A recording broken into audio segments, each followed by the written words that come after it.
Hey, I'm Derek. And I'm Noah. You're listening to A Bite Of, where we take our current favorite pop culture obsession and enjoy it one nibble at a time. Big Dragon Nibble. Yes.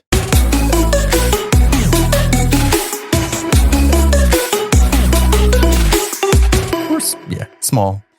We want to talk about this. Damsel. Damsel. Oh my God, Millie Bobby Brown's Damsel, Netflix movie. That Millie Bobby Brown. She's really come around. Does she deserve the crown? Ooh, rhyme time. Yeah, so before we get into everything, if you're watching this on YouTube, like, subscribe, notifications, what do you say? I don't know. We're also on our way still to 200 reviews, so do that. Give us some little reviews if you like what you hear. Programming reminders down the pike. We may or may not have received a mysterious transmission in our inbox. 3-Body Problem. We will be having a review on the new series, new sci-fi, brainy series that Netflix is doing. We're in a very Netflix mood, I guess, right now. They've been releasing this stuff. I mean, we've been excited about 3-Body Problem since Tudum in Brazil. So, I mean, that gave us the introduction to the Avatar cast. That gave us the One Piece cast. Gave us 3-Body Problem. We're just doing all of them. Yeah. We're just going through the whole Tudum lineup. Yeah. So today, Damsel, we're doing kind of like a small nibble review, right? It's an enjoyable movie. It's short and sweet, so why not? Yeah, this is like a fast food. Oh, yeah. You know what I mean? Yeah. Easy. It goes down easy. It's tasty. It's small. It gets the job done. That's my review and the episode. Hopefully not bad in nutrition, though. Well, it could have been trimmed a little bit around the edges. We'll find out. So spoilers. Spoiler review. If you have not seen Damsel on Netflix, go watch it. Come back. And let's talk about it. All right. So let us officially take a bite of Denzel Washington. Let us officially take a bite of Damsel, written by Dan Mazo and directed by Juan Carlos Fresnadillo.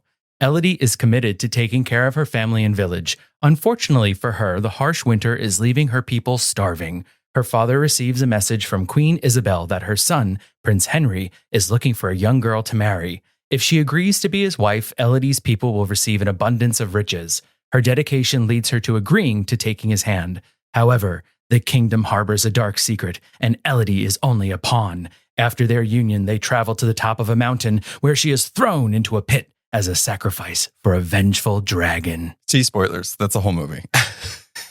I left out the prologue part. That's about it. All right. So before we get into the nitty gritty of this, initial thoughts. So my initial thoughts are that I really thought it was a quick, fun fantasy action. I thought Millie Bobby Brown did a great job leading this cast. And all said is done. I mean, I'm not saying it's high art, but I'm also not saying it's trash. It was thoroughly enjoyable. So you're saying it shouldn't be burnt to a crisp by the dragon? Absolutely. It should not be yeeted over a bridge and sacrificed.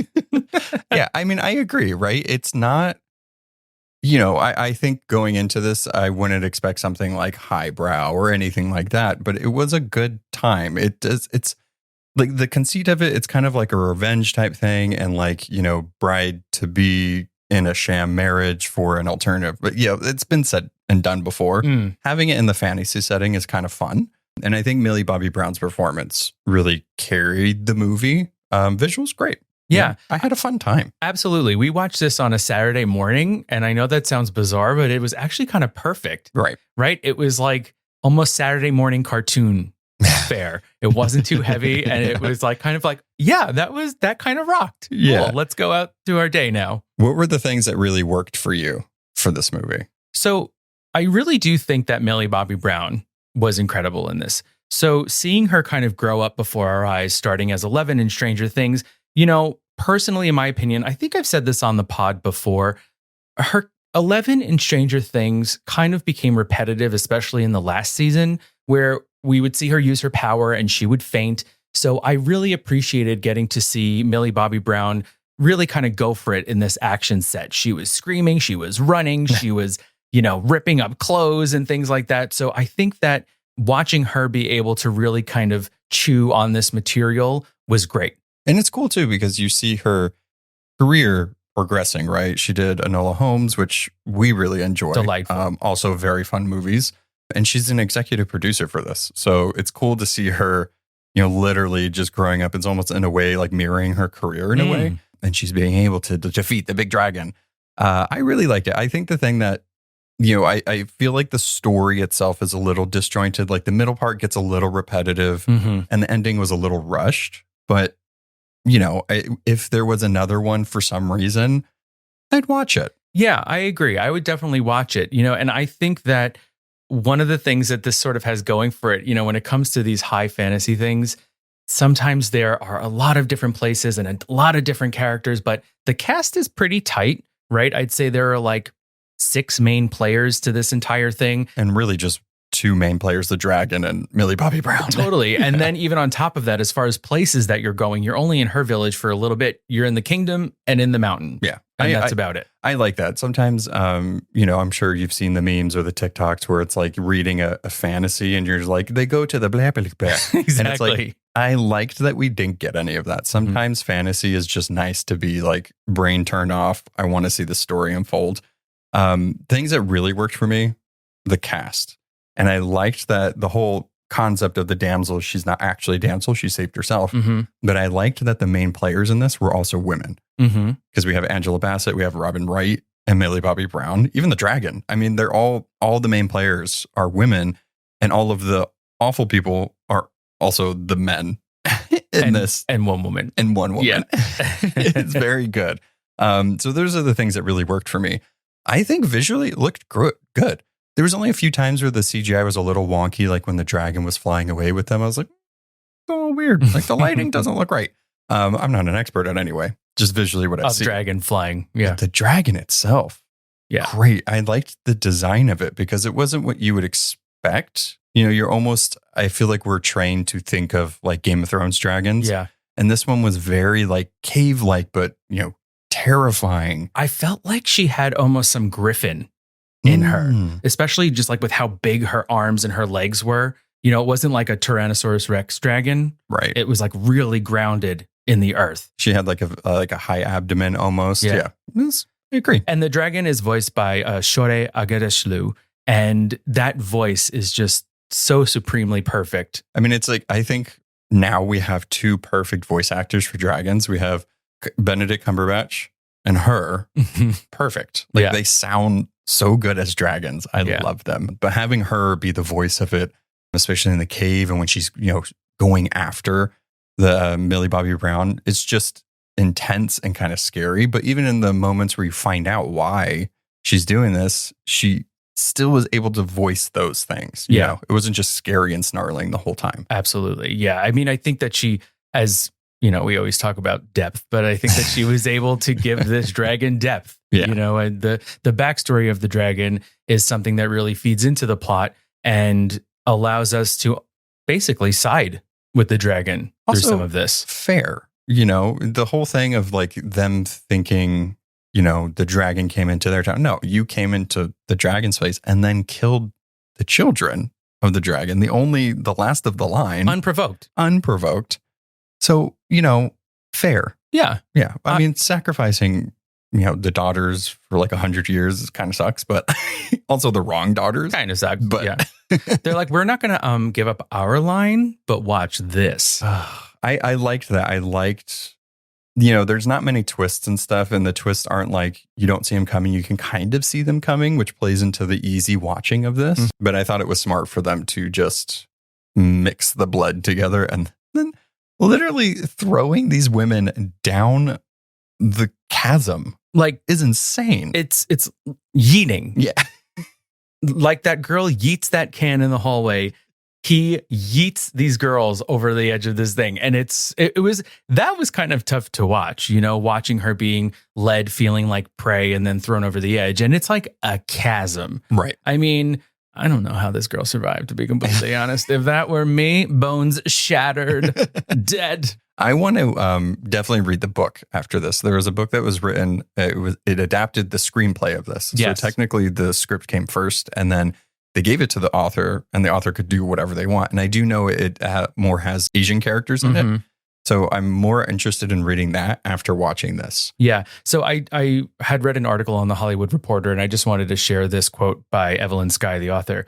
She says, the easiest way to think about it is this. Dan Mazeau wrote the original screenplay. I was able to read an early draft and was given free rein to write my own version of the story, which ultimately became the novel. Both the novel and the movie may stem from the same origin, but they are also each their own unique works of art. I've heard really good things about the novel, so I'm excited to read it. If you've read it, let us know. Yeah, I would love to know that. And it's really interesting what Netflix is doing with this, right? This is the second time they did this. They did this with the Queen Charlotte story for Bridgerton. And it's like when they know that they're going to have a property come out that could possibly be in a book, they bring in an author and release them at the same time. It's smart. It's almost like most of the big studios doing merch or like creating toys. Netflix is like, well, let's like do books. Yeah.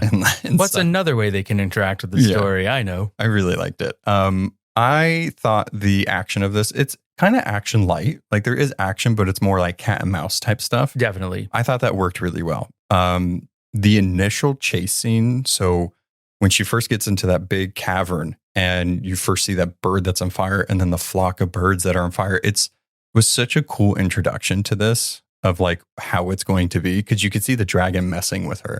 Like there's corpses of past princesses, innocent princesses that were killed, and so like you can see that she's kind of playing with them almost, and fairly, for what she thinks she's doing. Great introduction for it. I thought it was really good.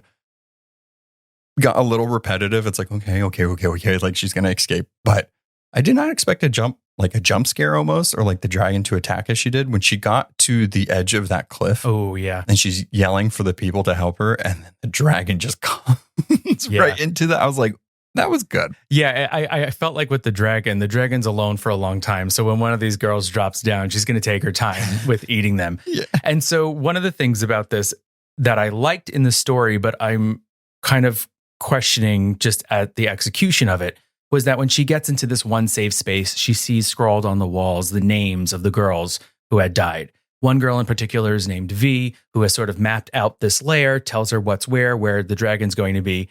And so that I really liked, right? But then we have this other piece where she's able to see the ghosts of these girls, right?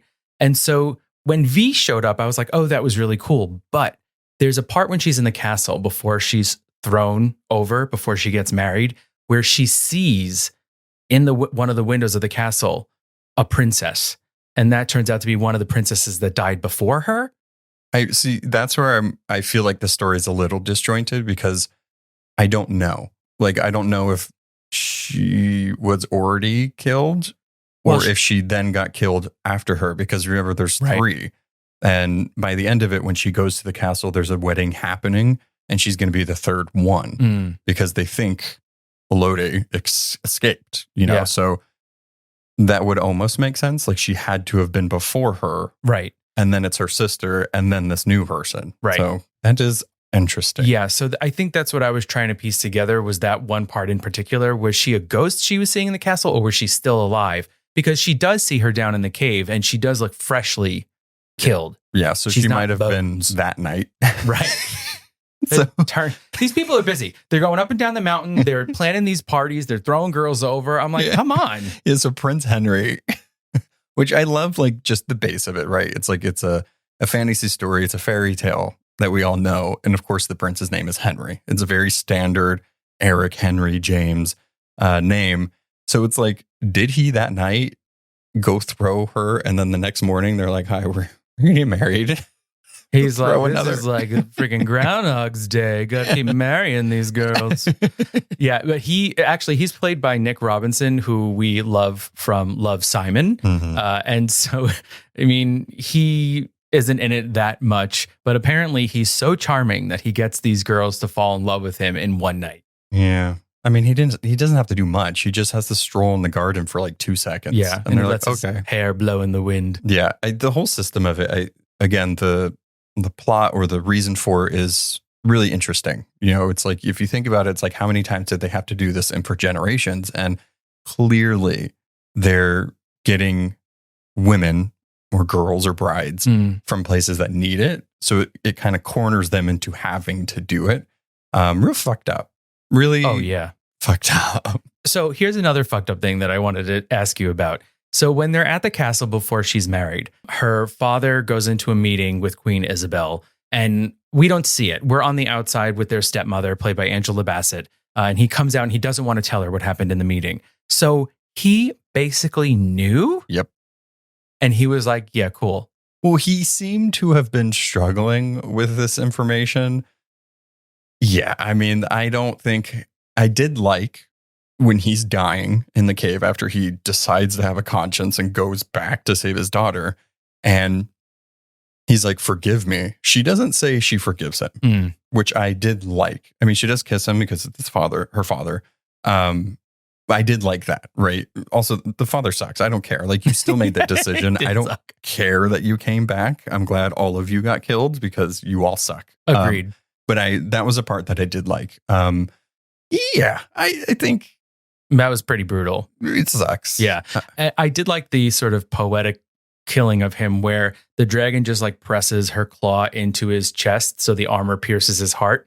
So his heart is slowly breaking as he's dying on the floor, possibly watching his daughter die as well. Wow, I wonder if they meant that. Listen, somebody's got to think of something. Yeah. What did you think about the cast? Because we had Robin Wright, Angela Bassett, Millie Bobby Brown. We had some very big actors in this. How did you feel about them? Well, them as actors obviously are very talented. Was the material that deep? I don't think so. Right. So when Angela Bassett appeared on screen, I turned to you and I went, is that Angela Bassett? Yeah. Like, is Angela Bassett in this Netflix movie Damsel? Yeah. And, like, I didn't even know that. So that was like really cool to see. Robin Wright obviously is a legend. But it's base level evil queen. It's base level stepmother trying to win her stepdaughter's affection. But I think that the cast as a whole was very well-rounded and well put together. Yeah, I think by the end of it, whenever she finally called her mother, I was like, okay, that's why you guys kept calling her stepmother. Stepmother. The entire movie. I was like, you could just call her by her name. Dear God. Yeah. Like, thanks, stepmother. Hi, stepmother. I'm like... Very formal back in ye old dragon days. Way to like make sure she knows. Yeah. You're my stepmother. Thanks for dinner, stepmother. Yeah. I did think that we could have had a little more depth to the Elodie and her sister storyline to see their connection.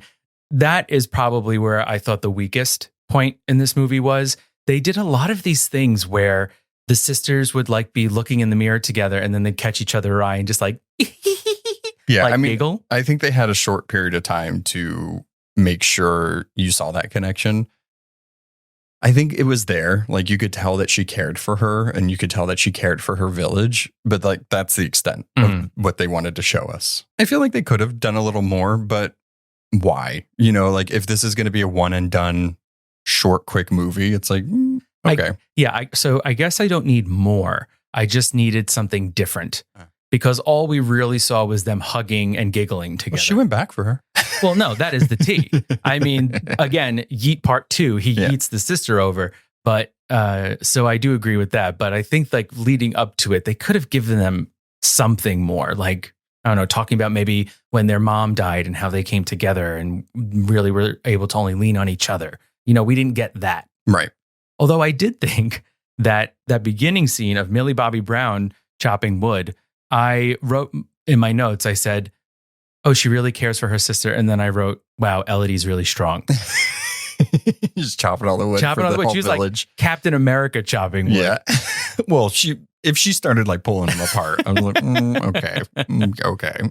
But I appreciated that because then later on when she was like running all over that, cave and climbing up crystals, I was like, okay, well, we saw that she's very strong. Right. So that makes sense for this, that she could survive. Yeah. I mean, she didn't need to prove that she could do it. She could do it. She's Millie Bobby Brown. She's Millie Bobby Brown. Yeah. She's getting burnt to the high heavens. Woof. She could always do it. Yeah. Yeah. So good movie. Yeah. Great time. What did you think of the magic glowworms? They're fine. I mean, it makes sense for the story, but it was clearly they had to bring something for her to heal the dragon. I feel like the ending of it is what Game of Thrones should have been. Like, this is the ending Daenerys Targaryen deserved. She should have just like killed the people she needed to kill and then like left. Like, with my dragons, I'm done. I did what I needed to do. You guys suck. So that they could have taken notes from that. Yeah. This story. Yeah, I mean, it's fine. They're glowworms that magically heal Magical people. glowworms. It's fine. I did enjoy them. It's a fantasy element, you know. So that's probably why like there's like soft things that happen. Like she either saw the ghost or whatever, and maybe she didn't. She just is like pretending to see them. I don't know. Maybe for like the movie, we see what she's seeing because she sees the names, just for the weight of it. Like we needed to see the faces of these girls. Yes. To bring more weight to it. That I agree with. I enjoyed the glowworms. I thought they were great. And I think that ultimately seeing the, royal family get their just desserts felt good. I thought she was going to live in the castle, though. No, I don't know where she's going. No. I hope. I mean, I guess she might be going back to her village to like spread the wealth and whatever. She has a dragon now, so that's cool. Well, that was what I was wondering, right? So she wants to travel the world, I think, and the dragon was coming with her, right? They make amends. It's quite lovely. And I was like, now, are dragons like a regular thing in this world? Are people not going to be super frightened of this dragon? Probably. Right? I just love the idea. She's like, okay, I'm going to travel the world with my sister and my mother and my dragon and like, fuck the village I came from. I mean, it's girl power. Go help your village and then go. Maybe they already got the riches. Maybe, they brought that in the quick turnaround time or something. But yeah, she's like, well, look, I almost died quite a few times. You guys are on your own. All right. So wrapping up, what do you rate this? I'm going to give this. Are we allowed to do quarter stars? No. Oh, that's weird. Then I'm going to give it a solid 3 stars. Yeah. I give it 3 dragon eggs for the 3 children that were lost. Roasted, literally. Yeah. I mean, I think it's a solid, fun, enjoyable movie. That's all I needed. Yeah. I completely agree. I think that you're right. It gave what it was giving. Also, more dragons. I love dragons. I love stories with dragons. Give me all of those. That's fine. I wouldn't mind a second one. Yeah. Right? Them, I don't know. Maybe they travel around and find more dragons. And stop evil ne'er-do-wells and things, other evil queens or something. And then they have to, and then rebuild the dragon population. There you go. Oh. That I like. All right. Well, let us know what you thought of Damsel. What's your favorite, dragon media? Let us know. I was going to say dragon movie, but it's like, I mean, I guess I could ask dragon property? Yeah. Dragon property, media, whatever. You know what I mean. Who's your favorite dragon? Smog. All right. Till next time. Bye. Bye.